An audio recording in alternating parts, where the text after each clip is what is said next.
என்ன அப்படின்னா hidden treasures, மறைவான பொக்கிஷம் அப்படின்னு போட்டிருக்கு நம்ம பைபிளில். பொக்கிஷம்னா என்ன?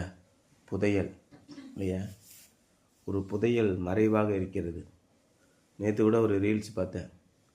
ஒருத்தன் ஒரு நாயும் குட்டியும் வச்சு விற்பனைக்குன்னு போட்டிருப்பான். அது வல்லுன்னு குலைக்கும். நம்ம காலாலேயே எத்தி விடுவான். ஒரு ரொம்ப ஏழ்மை நிலையில் ஒருத்தன் வருவான். எவ்வளோன்னு கேட்பான். ஒரு 10 ரூபா கொடு, எடுத்துப்போ, இன்னும் போய் தொலைஞ்சா பரவாயில்ல அப்படிமா. அதை கூப்பிட்டு போய் வீட்டில் வச்சு சாப்பாடு கொடுத்து அந்த குட்டிகளுக்கு நல்லா ஒரு கிழிஞ்சு போன கந்தல் ஒரு போர்வை இருக்கும், அந்த போர்வையில் போட்டு மூடி வச்சு அதை பாதுகாப்பாக வச்சுக்குவோம். கொஞ்ச நாள் கழித்து இது இவனை பிடிச்சி இழுத்துக்கிட்டே போகும் ஒரு காட்டுக்கு. இங்கே வா அப்படின்னு. இவன் பின்னாடியே போனால் அங்கே போய் காலை வச்சு நோண்டி நோண்டி நோண்டி ஒரு குழி பறிக்கும். உள்ளே பார்த்தா ஒரு புதையல் இருக்கும். அப்போ அந்த நாய் யாரை நல்லா வச்சுக்கிறாங்களோ அவங்களுக்கு அந்த மறைவான புதைப்பொருளை காட்டுதுன்னு ஒரு ரீல்ஸ் பார்த்தேன்.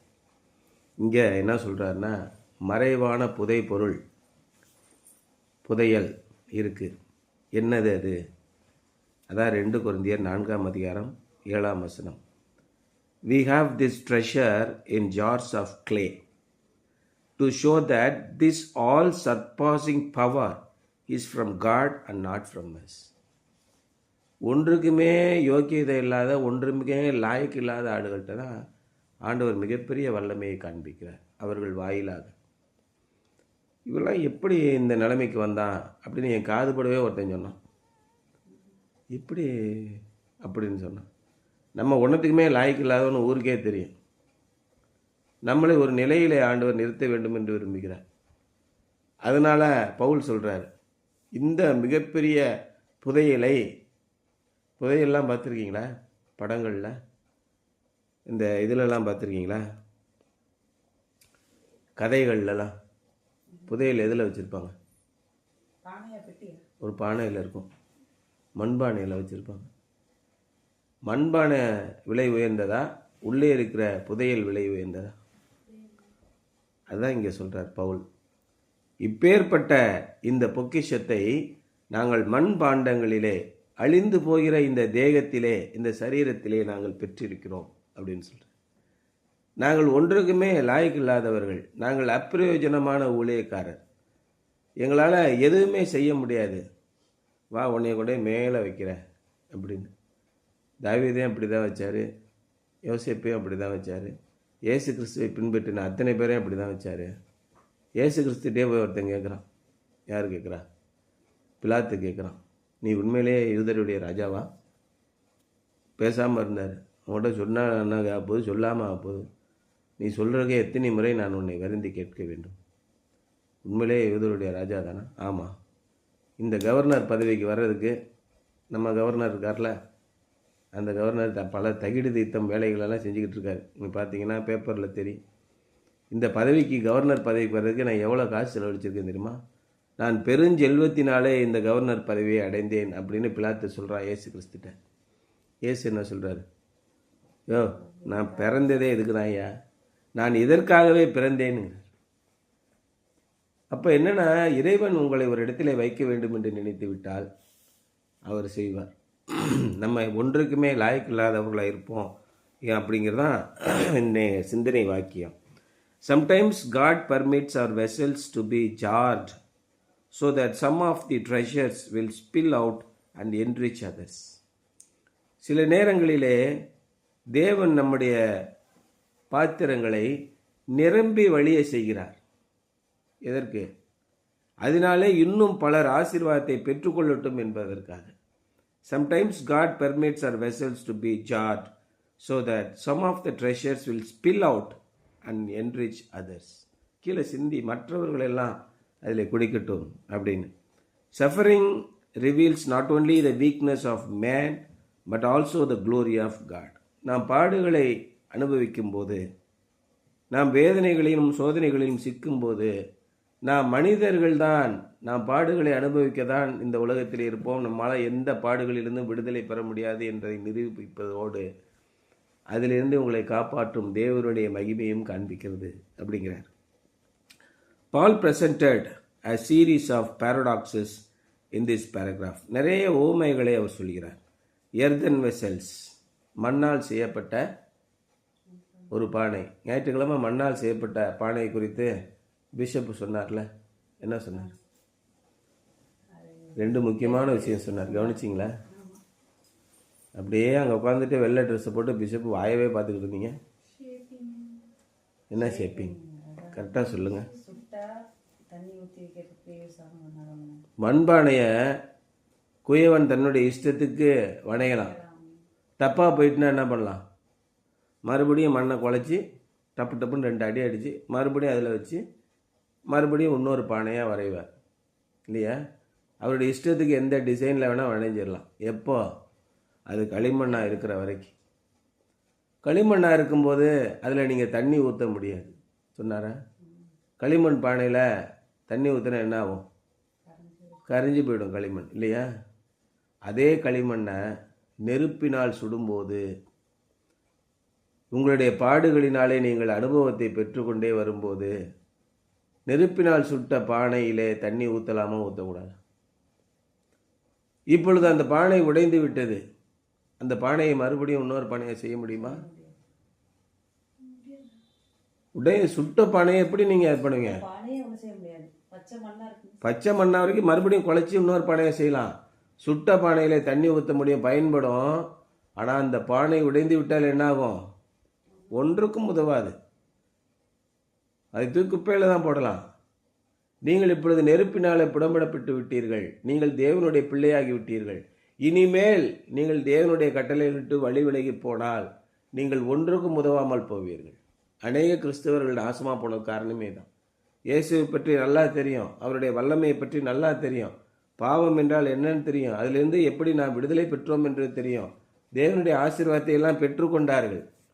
பெற்றுக்கொண்ட பிறகு தேவனுடைய வழியை விட்டு விலகி போனார்கள். அவன் கடைசி வரைக்கும் அழுதும் கண்ணீர் சிந்தியும் தேவனுடைய ஆசீர்வாதத்தை பெறாமலே போய்விட்டான். ஏசா கதையை பற்றி பவுல் சொல்கிறேன். ஆகவே நீங்கள் தேவனுடைய ஆசீர்வாதத்தை பெற்றிருக்கிறீர்கள் என்றால் தேவனுடைய நாமம் என்னன்னு, அவருடைய வல்லமைனா என்ன, அவருடைய வாழ்க்கையில் என்ன தெரிஞ்சிட்டிங்கன்னா மறுபடியும் அந்த பாதையிலேருந்து பின்னா போகாதீங்க. சுட்டா பானை உடைஞ்சா ஒன்றத்துக்கும் ஆகாது. திரும்ப நீங்கள் ஆசீர்வாதத்தை பெற்றுக்கொள்ளவே முடியாது. மிகுந்த எச்சரிக்கை உள்ளவர்களாயிருங்க. இதுதான் அவர் சொல்கிறார். அன்றைக்கி சொன்னார்ல, இங்கே அதை தான் பவுல் சொல்கிறார். Earthen vessels, power of God, the dying Jesus, the life of Jesus, death working, life working, இதெல்லாம் அவர் சொல்லிட்டு வர்றார். இந்த மண்பாண்டத்திலே நாம் கிறிஸ்துவனுடைய வல்லமையை பெற்றிருக்கிறோம். பார்க்கிறவர்கள் என்ன சொல்லணும்? மண்பானை அழகாக இருக்குன்னு சொல்லுவாங்களா? மண்பானைக்கு உள்ளே இருக்கிற வைரமும் வைடூரியமும் கோமேதமும் தங்கமும் அதை பற்றி பிரபலமாக பேசுவாங்களா? ஒரு பானை நிறைய நவரத்தினங்கள் இருக்கின்றன, பொன்னும் வெள்ளியும் இருக்கிறது. பார்க்கிறவர்கள் மண்பானை மிகவும் அழகாக இருக்கிறது, எப்பேற்பட்ட கலைநயம் அப்படி சொல்லுவார்களா? என்ன சொல்லுவாங்க? எவ்வளோ தங்கம், எவ்வளோ வயிறு, ஏங்கப்பா என்ன டிசைனு, அந்த பானையிலேருந்து கொட்டுங்கயா பார்ப்போம், பானை தூக்கி அந்த ஓரத்தில் போடியா. எது முக்கியம்? வைரமும் வைடூரியமும் கோமேதமும் அதுதான் முக்கியம்.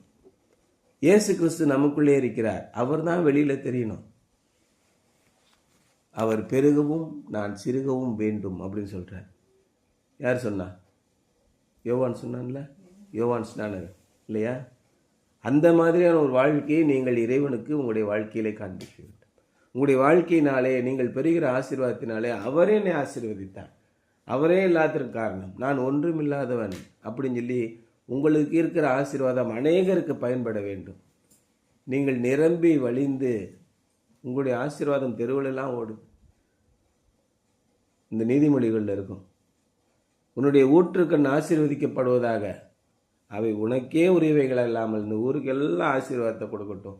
நிரம்பி வழி தான் ஊற்றுக்கண்ணு. அப்போல்லாம் அந்த காலத்தில் தோட்டம் வாங்கிட்டாங்கன்னா முதல் என்ன பண்ணுவாங்க? கிணறு தோண்டுவாங்க. தண்ணி வந்துருச்சுன்னா அந்த ஊர்லேயே அவன் ஆசீர்வதிக்கப்பட்டவன், தண்ணி வரலைன்னா அவன் சபிக்கப்பட்டவன். இப்படி ஒரு இது இருந்தது. அதனால் அந்த கிணறை மூடிட்டு அடுத்த கிணறை தோண்டுவான். தன்னுடைய உழைப்பாளை சொந்தமாக குடும்பத்தில் இருக்க 3 பேர் சேர்ந்து கிணறு தோண்டுவாங்க. முன்னெல்லாம் ஆள் கிடையாது. தண்ணி மட்டும் வந்துருச்சுன்னா அது மாதிரி மிகப்பெரிய ஆசீர்வாதம் அவனுக்கு எதுவுமே கிடையாது. அவனுடைய கிணறு பொங்கி ஜவத்து மேலே வடியும். தூத்துக்குடியில் ஒரு கிணறு இருக்குது, அப்படியே சுற்றி கைப்பிடி சுவரெலாம் தாண்டி வெளியே தண்ணி ஓடிக்கிட்டு இருக்கு அந்த கிணத்துல இருந்து. அந்த மாதிரி தான் சொல்கிறார் இங்கே. The natural mind cannot understand this kind of spiritual truth and therefore cannot understand why Christians triumph over suffering. இயற்கையான நமக்கு இருக்கிற மனதினால் இந்த விதமான ஆவிக்குரிய உண்மையை புரிந்து கொள்ள முடியாது. இறைவன் இருக்காரா இல்லையா, அதை பற்றி நான் ஏன் சிந்திக்க வேண்டும் என்று ஒரு இருக்கும்போது, இன்றைக்கு ஆயிரக்கணக்கான லட்சக்கணக்கான மருத்துவர்களும் விஞ்ஞானிகளும் ஏன் இறைபக்தி உள்ளவர்களாக இருக்கிறார்கள்? அவர்களால் முடியாத ஒன்று அங்கே இருக்கிறது. அவர்களால் புரிந்து கொள்ள முடியாத ஒன்று அங்கே இருக்கிறது. அவர்களால் விளங்கி கொள்ள முடியாத ஒன்று உண்மை இருக்கிறது. அதான் அவர் என்ன சொல்கிறார், ஐன்ஸ்டீன் என்ன சொல்கிறாருன்னா, நான் எவ்வளவு அதிகமாக அறிவியலில் நான் கற்றுக்கொள்கிறேனோ, கண்டுபிடிப்புகளை செய்கிறேனோ, அவ்வளவுக்கு அவ்வளோ அதிகமாக நான் தேவன் மீது பற்றுள்ளவனாகிறேன் அப்படிங்கிறார். இதையெல்லாம் நான் பார்க்கும்போது தான் தெரிகிறது இதில் உள்ள நுட்பங்கள் எவ்வளவு இருக்கின்றன. இதையெல்லாம் ஆராய்ந்து பார்த்தா என்னால் முடியல, அவ்வளோ அறிவியல் இருக்கிறது. நிச்சயமாகவே இது தானாக உருவாகவில்லை, இறைவன் ஒருவன் படைத்திருக்கிறான் என்ற நம்பிக்கை எனக்குள் வருகிறது. அவருக்குள் சகல ஞானமும் அடங்கி இருக்கிறது இல்லையா? அதான் சொல்றார். இதனால் தான் கிறிஸ்தவர்கள் எப்பேற்பட்ட பாடுகளை சந்தித்தாலும் அதில் வெற்றி அடைந்தவர்களாகவே வர முடியுது. அவர்களுக்கு நம்பிக்கை இருக்கிறது. இயேசு கிறிஸ்துவின் மீது யாரெல்லாம் நம்பிக்கை வைக்கிறார்களோ அவர்களெல்லாம் வெற்றி அடைந்தவர்களாக வருவார்கள். இயேசு கிறிஸ்துவின் மீது யாரெல்லாம் நம்பிக்கை இல்லாமல் போகிறார்களோ அவர்களெல்லாம் வெற்று கூடமாக போவார்கள் இல்லையா? Not only must we focus on the treasure and not on the vessel, but we must also focus on the master and not on the servant.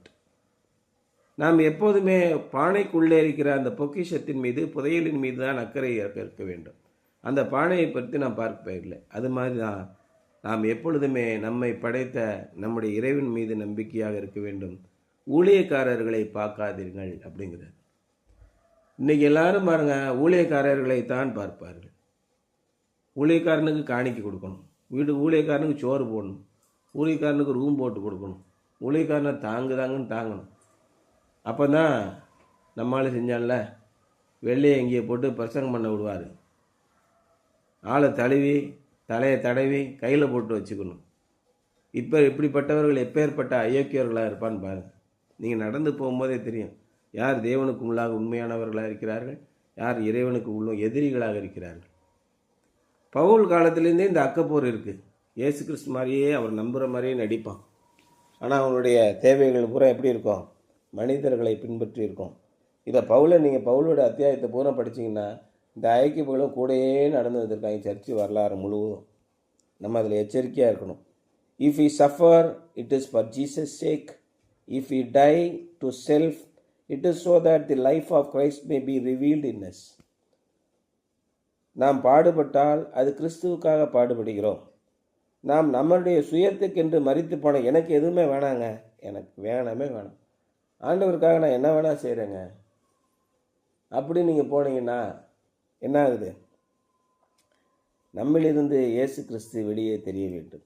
If you go through trials, நாம் சோதனைகளின் பாடுகளின் வழியாக செல்கிறோம் என்றால் it is so that Christ may be glorified, அது கிறிஸ்து மகிமைப்படுவதற்காகத்தான் இருக்க வேண்டும்.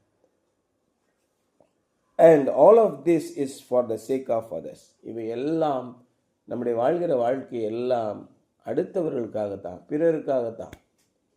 ரஜினியோட பாடல் இருக்குல்ல, பிறருக்காக கண்ணீரும் பிறருக்காக செந்நீரும் சிந்தும் மனிதன் எவனோ அவனே மனிதன் மனிதன் மனிதன்.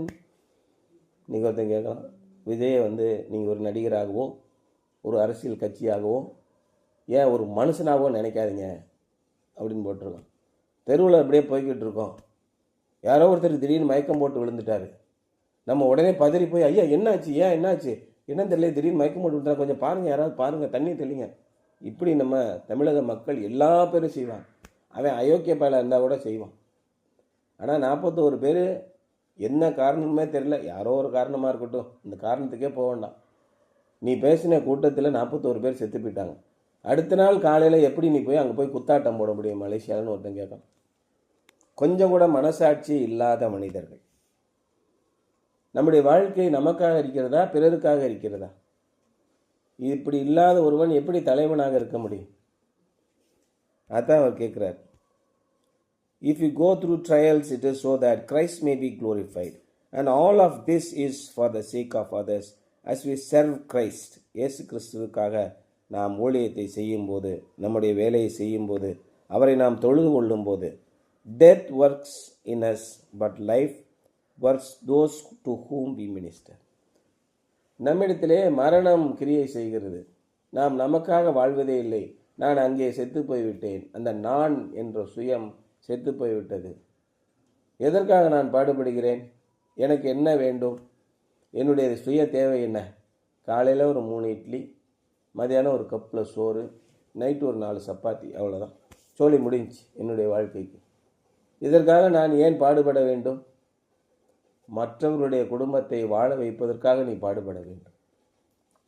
உன்னாலே இறைவனின் பெயர் புகழப்பட வேண்டும். இதுதான் நம்முடைய வாழ்வின் நோக்கம். உனக்குள்ளே என்ன பொக்கிஷம் இருக்கிறது? நீ வெறும் மண்பாண்டம்தான். அதற்குள்ளே தங்கம், வைரம், வைடூரியம், வெள்ளி, கோமேதகமெல்லாம் எப்படி வரணும்? இவையெல்லாம் இறைவனின் குணங்கள். வெறும் மண்பானையிலே இவற்றை நீ வைத்திருக்க வேண்டும் சொல்கிறார். as we serve Christ, நாம் கிறிஸ்துவுக்காக வாழும்போது, அவருக்காக நாம் பணிவிடை செய்யும்போது நாம் அழிந்து போகிறோம். death works in us, but life works in those to whom we minister. நாம் யாருக்காக இந்த ஊழியத்தை செய்கிறோமோ அவர்களிலே இந்த ஜீவன் வெளிப்படுகிறது, இந்த உயிர் வெளிப்படுகிறது, இந்த வாழ்க்கை அவர்களுக்கு கிடைக்கிறது. நாம் அழிந்து போகிறோம். எனக்காக ஒன்றும் தேவையில்லை. இந்த எல்லாத்தையும் நீ வச்சுக்கோ.